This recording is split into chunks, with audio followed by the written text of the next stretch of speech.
जय जय सीताराम। हर हर महादेव। आज आपके सामने नया प्रसंग शुरू कर रहा हूं, जिसका शीर्षक होगा संतों की महिमा। इसमें विभिन्न संत महात्माओं के विषय में अपने विचार रखने का प्रयास करूंगा। जैसे भगवान की महिमा अनंत है, वैसे संतों की महिमा अनंत है। भगवान शंकर कहते हैं, जाने हो संत अनंत समाना। संत को भगवान के बराबर नहीं समझोगे तो कल्याण नहीं होगा। दूसरी जगह कहते हैं भगवान राम, भगति तात अनुपम सुख मूला, मिलहि जो संत होहि अनुकूला। बिना संत महात्मा की कृपा के भगवान की भक्ति एकदम नहीं मिल सकती। न भगवान राम का परिचय, न भगवान शंकर जी का परिचय, न भगवान श्री कृष्ण का परिचय। ये मात्र संत महात्माओं की कृपा ही है, जिनके जरिए, तभी तो कहा है भगवान ने, प्रथम भगति संतन कर संगा। यही जड़ है संतों का संग, संतों का दर्शन, संतों की भक्ति। सब कर फल हरि भगति सुहाई, सो बिनु संत न काहू पाई। इसलिए संतों की महिमा किसी प्रकार से भगवान से कम नहीं है, बल्कि राम ते अधिक राम कर दासा, उनसे ज्यादा संतों की महिमा है। क्योंकि बिना उनके कृपा के हम कुछ भी नहीं जान सकते, सिर्फ अहंकार को पाल सकते हैं। आज हम यहां गोस्वामी तुलसीदास जी के चरित्र पर, उनके ऊपर अपने कुछ विचार रखने जा रहे हैं। कृपया सुने। गोस्वामी तुलसीदास जी का जन्म संवत 1554 में सावन मास में शुक्ल पक्ष सप्तमी तिथि को यमुना नदी के पास राजापुर गांव, जो जिला बांदा उत्तर प्रदेश में पड़ता है, वहां हुआ था। उनके पिता जी का नाम श्री आत्माराम दुबे था और माता का नाम हुलसी देवी था। उनका पाराशर गोत्र था और वे शर्योपारी ब्राह्मण थे। जन्म के 5वें दिन ही उनकी मां का देहांत हो गया। इस कारण उनका लालन पालन एक दासी चुनिया द्वारा उसके गांव हरिपुर में किया गया। देखिए, भगवान के परम भक्त का जन्म हुआ है। माता छठे दिन इस संसार को छोड़ चली गई और उनके पिता ज्योतिषी थे। उनको ज्योतिष के माध्यम से पता चल गया कि यह पुत्र माता पिता दोनों के प्राण घातक है, दोनों के प्राण लेने आया हुआ है। परिणामतः उन्होंने तुलसीदास जी का नाम, उनका चेहरा देखना पसंद नहीं किया। जन्म के समय वे रोए नहीं और उनके मुंह में 32 दांत थे। यह बड़े आश्चर्य की बात थी। पैदा होने के समय रोने के बजाय उनके मुंह से निकला राम बोला, इसलिए उनका नाम रख दिया गया राम बोला। अब उनका लालन पालन चुनिया अपने गांव हरिपुर में कर रही थी, लेकिन देखिए, भगवान की ऐसी इच्छा कि उसका भी देहांत 5 वर्ष में ही हो गया। कुछ वर्ष के बाद उनके पिताजी का भी देहांत हो गया। उनको अशुभ जान करके उन्हें गांव से निकाल दिया गया कि जो इसका चेहरा देखेगा वो भी मर जाएगा।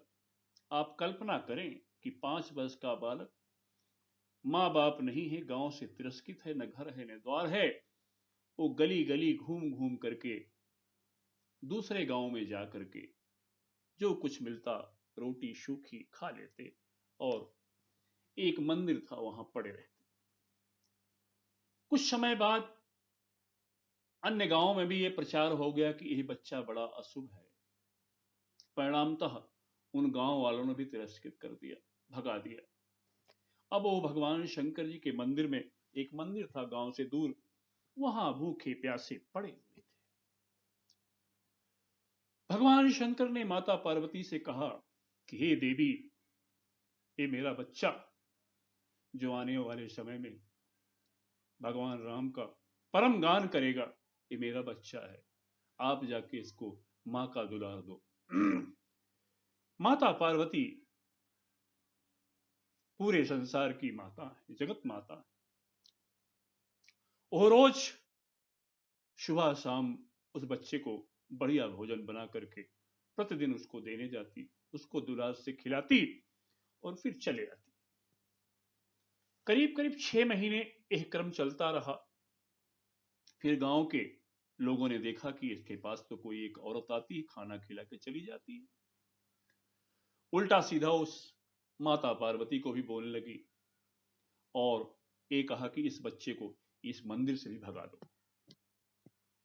तब भगवान शंकर जी ने संत नरहरियानंद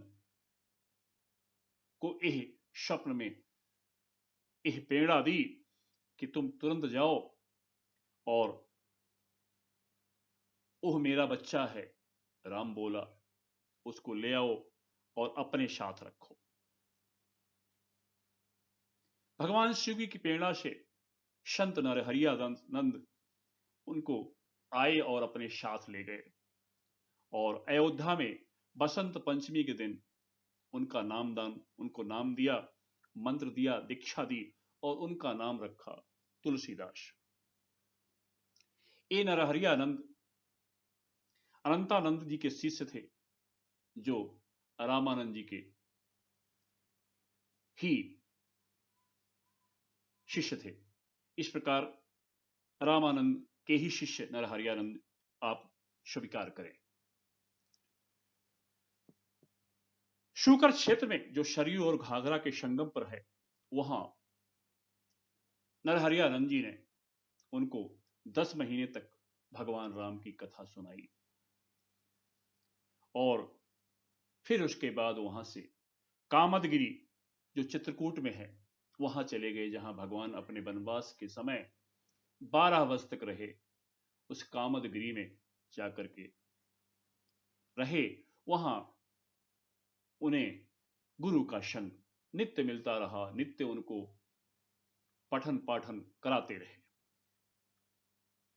14 वर्ष की अवस्था में वो काशी आए और गुरु ने उन्हें, गुरु संत नरहरियानंद ने, जो उनके गुरु हुए हैं, उन्होंने उनको शेष सनातन जी के पास रह करके वेद पुराण ग्रंथ, गीता आदि उपनिषद सबकी शिक्षा हेतु उनके पास रख दिया।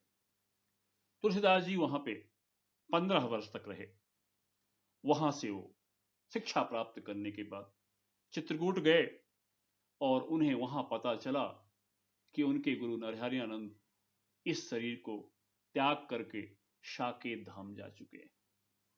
उन्हें बड़ा दुख हुआ, लेकिन ईश्वर की कृपा मान करके, ईश्वर की प्रेरणा, ईश्वर की इच्छा मान करके उन्होंने संतोष किया और फिर भगवान शिव जी की प्रेरणा से वे अपने मातृभूमि राजापुर गए। वहां अब सभी उनको देख करके प्रसन्न हुए। भगवत कृपा हो जाती है तो पूरा संसार बड़ा प्रसन्न होता है आपको देख करके। अगर भगवान की कृपा नहीं है तो छोटी छोटी चीजें काल हो जाती हैं। इसका साक्षात दर्शन तुलसीदास जी के जीवन में प्रत्यक्ष दिखाई पड़ रहा था। भगवान ने उनका हाथ पकड़ा हुआ है, भगवान शंकर जी की अपार कृपा है। वहां उनका ब्याह यमुना के उस पार रहने वाली रत्नावली से उनका ब्याह हुआ। तुलसीदास जी उस समय विभिन्न राजघरानों में और अन्य गांवों में जाकर के राम कथा करते थे। भगवान राम का चरित्र सुनाते थे और यही उनका रोजी रोटी था, यही उनका पेशा था। वो अपनी पत्नी से बहुत स्नेह करते थे, क्योंकि माता पिता का स्नेह वो जाने नहीं। अब उनको लगा कि बहुत दिनों बाद कोई स्नेह वाला मिल गया है जो हमारी देखभाल कर सकता है। लेकिन भगवान को कुछ दूसरा ही मंजूर था। एक दिन जब कथा कहने गए थे, 2-3 दिन बाद आते थे कथा कह करके, तब उसी बीच में उनका भाई सुबह सुबह आया और कहा कि माता जी की तबीयत खराब है, चलो आप देखाओ और शाम को वापस कर दूंगा आपको वापस। इस प्रकार से तुलसीदास जी को पता नहीं है, उन्होंने सोचा कि शाम तक आएंगे तो मैं अपने मैके होकर के आ जाऊंगी। रत्नावली जी अपने भाई के साथ चली गई। वहां माता की तबीयत सुधार तो हुआ, लेकिन ऐसा लगा कि वहां उनको रात में रुकना चाहिए। बरसात होने लग गई, तब ये हुआ कि रुक जाओ बहन, इस कारण से वहां वो रुक गई। जब तुलसीदास जी आए तो देखा कि उनकी पत्नी घर पर नहीं है। ऐसी अवस्था में उनको लगा कि कहीं गायब हो गई, कहां चली गई, क्योंकि कोई साधन था नहीं। पड़ोस के लोग ने बताया कि अपने मैके गई है और आ जाना चाहिए। इन्होंने सोचा कि पता नहीं क्यों नहीं आई। भगवत प्रेरणा। बरसात तेजी से हो रही थी और यमुना नदी में खूब पानी था। अब इनके अंदर एक व्याकुलता आई। भगवान कहते हैं कि जीवन में, संतों महात्माओं के जीवन में भी एक मोड़ आता है और बिना वैराग्य के भगवान की पूर्ण भक्ति नहीं होती। जब तक संसार से पूर्ण वैराग्य नहीं हो जाता, विरक्ति नहीं हो जाता, तब तक भगवान के चरणों में पूर्ण अनुराग असंभव है। तुलसीदास जी सोचे कैसे पार करूं, कोई नाव नहीं है। देखा एक लाश बही आ रही है। इन्होंने सोचा कोई पट्टी है और अंधेरे में उसी के सहारे ओह यमुना नदी पार कर गए और वहां से गए रत्नावली के मैके, उनके पिताजी के घर पहुंचे। उन्होंने सोचा कि दरवाजे पर खटखटाऊंगा तो सभी परेशान होंगे, सभी दुखी होंगे, खाना बनाओ खिलाओ। ये उन्होंने सोचा कि छोटा सा घर है, हम इधर से ही घर के अंदर चले जाएंगे और किसी को पता भी नहीं चलेगा, कोई किसी को कोई बाधा नहीं होगी। वहां भगवत कृपा से देखा एक विशाल सांप लटका हुआ था एक खूंटे से। इन्होंने सोचा कि कोई रस्सी है और हमारी पत्नी ने लगता है यहां रस्सी लगा रखी है जिससे मैं आ सकूं। भगवान की प्रेरणा। उस रस्सी को, उस सांप को रस्सी समझ करके तुलसीदास जी घर के अंदर प्रवेश कर गए और जब जगाया तो रत्नावली खड़ी हुई और बड़ा उसको आश्चर्य हुआ कि इतनी बरसात में आप कैसे आ गए, कैसे घर में प्रवेश किया। उनके घर शरीर से भी हल्की दुर्गंध आ रही थी, जैसे लगता है कि मुर्दे को उन्होंने छुआ हो। और बोला रस्सी पकड़ के, आपने रस्सी लगा रखी, उसी रस्सी को पकड़ करके मैं आ गया। जब रत्नावली ने आके देखा तब वहां देखा कि वो रस्सी नहीं, वो सांप था। वो अत्यंत विह्वल हो गई कि अगर वो सांप आपको काट लेता तो मेरा सुहाग चला जाता। इस प्रकार से बहुत ही आवेश में आ गई और उन्होंने कहा कि जितना आपने मोह इस शरीर से किया है, इस मिट्टी के शरीर से जो नासवान है, इतना अगर प्रेम आपका भगवान राम से हो गया होता तो इस संसार से आपकी मुक्ति हो जाती, उनका परम धाम मिल जाता। यह बात उनको बहुत प्रेरणादायक लगी और तुरंत उनके अंदर एक झटका लगा अचानक यह बात सुन करके, और उन्होंने रत्नावली को धन्यवाद दिया। रत्नावली ने रोकने का प्रयास किया, बोले नहीं, आप हमारे अभी गुरु तुल्य हैं, आपने मुझे सही रास्ता बताया है, अब मैं भगवान की शरण में ही रहूंगा, भगवान की शरण में जा रहा हूं और इस प्रकार से उनको तीव्र वैराग्य हुआ और वहां से वो चल दिए। 15 वर्षों तक देश के सभी तीर्थों का भ्रमण किया, फिर अंत में काशी आकर बस गए। वहीं पर ओह प्रहलाद घाट पर प्रतिदिन भगवान की राम जी की कथा सबको सुनाया करते थे, वहां जो आने वाले भक्तगण थे। एक दिन वह शौच के लिए गए और उनका एक नियम था कि जो उनके पात्र में पानी बच जाता लोटे में, उस पानी को एक पेड़ पे किनारे डाल देते बिना किसी एहसास के। लेकिन भगवत प्रेरणा से देखिए, वहां एक प्रेत प्रकट हो गया।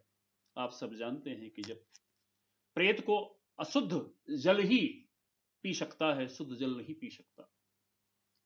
उसके अंदर एक छोटा सा मुंह के जगह पे एक सुराग होता है, जिसके जरिए ही वो पी सकता है।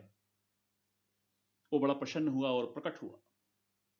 बोला, तुलसीदास जी, मैं आपसे बहुत प्रसन्न हूं। नमस्कार किया और बोला कि बताइए मैं आपको कौन सा धन धान दे दूं, जो संपदा चाहो मैं आपको दे सकता हूं, मुझे सब धन संपदा दिखाई पड़ती। तुलसीदास जी ने कहा कि मुझे एक ही चीज चाहिए, वो भगवान श्री राम का दर्शन चाहिए।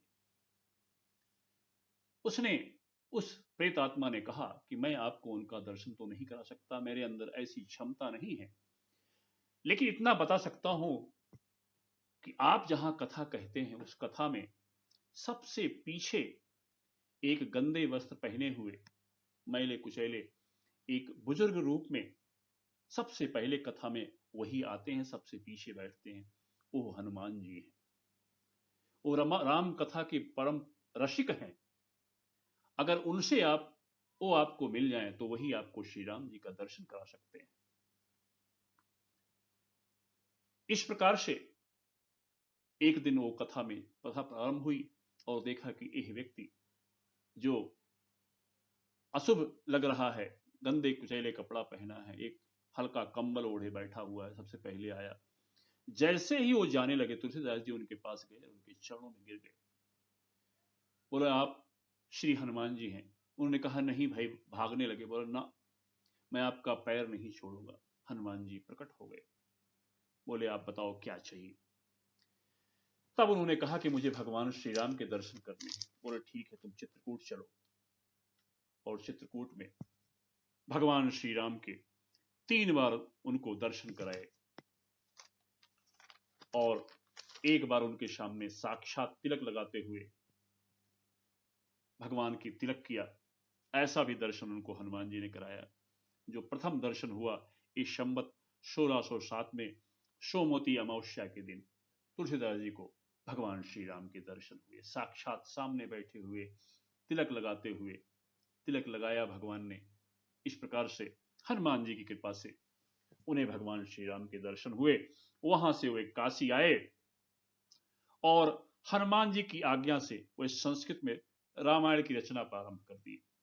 लेकिन हनुमान जी ने कहा था कि यह रचना अवधी भाषा में करो, लेकिन वो संस्कृत भाषा में प्रारंभ कर दिए। परिणामतः वो प्रतिदिन जितना लिखते वो रात्र में गायब हो जाता। फिर उन्होंने भगवान शंकर जी की प्रार्थना की और भगवान शंकर जी ने उन्हें आज्ञा दी वहां की आप अयोध्या जाओ और वहां पे अवधी भाषा में, ग्रामीण भाषा में भगवान राम की रामचरितमानस लिखो। और भगवान ने स्वयं उनके अंदर सारी प्रेरणा उत्पन्न कर दी और इस प्रकार अयोध्या गए और संवत 1631 को रामनवमी को मंगलवार के दिन रामचरितमानस की उन्होंने रचना प्रारंभ कर दी। भगवान शंकर ने रामचरित उनके अंदर प्रकट कर दिया। इस कार्य में माता सरस्वती और गणेश जी ने भी उनकी सहायता की और ओह रामचरितमानस संवत 1633 को अगहन शुक्ल पक्ष पंचमी, जिस दिन भगवान श्री राम के विवाह का दिन था, उस दिन वो पूर्ण हुआ। वहां से ओह भगवान की शंकर जी की प्रेरणा से पुनः काशी आए और गंगा के घाट पर बैठ करके प्रतिदिन रामचरितमानस सुनाते। ग्रामीण भाषा अवधी भाषा में होने के कारण पंडितों ने बड़ा उनका विरोध किया, वहां के ब्राह्मणों ने, पंडितों ने, और इतना विरोध किया कि उसको उनके रामचरितमानस की चारों तरफ निंदा करने लगे। तब यह तय हुआ कि अगर बाबा शंकर जी इस पे अपना आशीर्वाद लिख दें तब यह उत्तम ग्रंथ माना जाएगा। बाबा विश्वनाथ के मंदिर में चारों तरफ से कपाट बंद कर दी गई, सबसे नीचे रामचरितमानस रखा गया, और इस प्रकार सारे ग्रंथों को रखते रखते रखते सारे ग्रंथ जितने थे, श्रीमद् भागवत गीता, वाल्मीकि रामायण, सारे उपनिषदों को वहां, वेदों उपनिषदों को लग दिया गया, और सबसे नीचे रामचरितमानस। रात्रि में भगवान शंकर, सभी लोग बाहर बैठे हैं ताला लगा करके, भगवान शंकर अंदर आए और उन्होंने उस पर लिख दिया अपना सिग्नेचर कि यह सत्यम शिवम सुंदरम, यह सत्य है, अति सुंदर है और कल्याणकारी है। तब सबने उनको सम्मान दिया और रामचरितमानस का, इस प्रकार से रामचरितमानस का चारों तरफ प्रचार होने लग गया। परंतु इस पर भी लोग नहीं माने। उन्होंने सोचा कि इस रामचरितमानस की प्रति ही जो है, किताब ही गायब कर दी जाए। उन्होंने एक चोरी करने के लिए, एक निधुआ और सिधुआ को चोरी करने के लिए, जो बहुत बड़े चोर थे, जहां तुलसीदास जी कुटिया थी, कि यहां से चुपचाप जाओ, चोरी करके ले आओ और इसको हम लोग गंगा जी में फेंक देंगे। लेकिन देखा उन चोरों ने कि वहां भगवान श्री राम धनुष बाण लेकर के तुलसीदास जी की कुटिया की रक्षा कर रहे हैं। उन्हें भगवान का दर्शन हुआ और उन्होंने क्षमा मांगी और आके तुलसीदास जी के चरणों में गिर गए और उनके शिष्य बन गए। उसके बाद तुलसीदास जी परेशान होकर के जो उसकी मूल प्रति थी, उसको टोडरमल नामक भक्त के यहां सुरक्षा हेतु रख दी, और भगवान श्री गणेश ने उसकी 5 प्रति बनाई रामचरितमानस की। एक प्रति ब्रह्मा जी को दी, एक प्रति विष्णु भगवान को, एक साकेत धाम में, एक भगवान शंकर जी को, एक अपने आप स्वयं रखी। इस प्रकार तुलसीदास जी ने 12 ग्रंथों की रचना की, और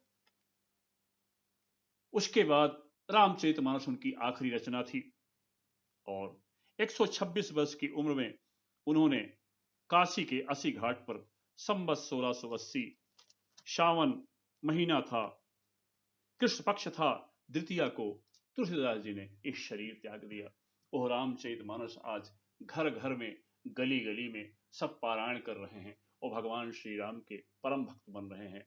ऐसे भगवान के परम भक्त, श्री राम जी के परम भक्त गोस्वामी तुलसीदास जी के चरणों में हम बार बार नमन करते हैं। जय संत महात्मा की, जय श्री राम।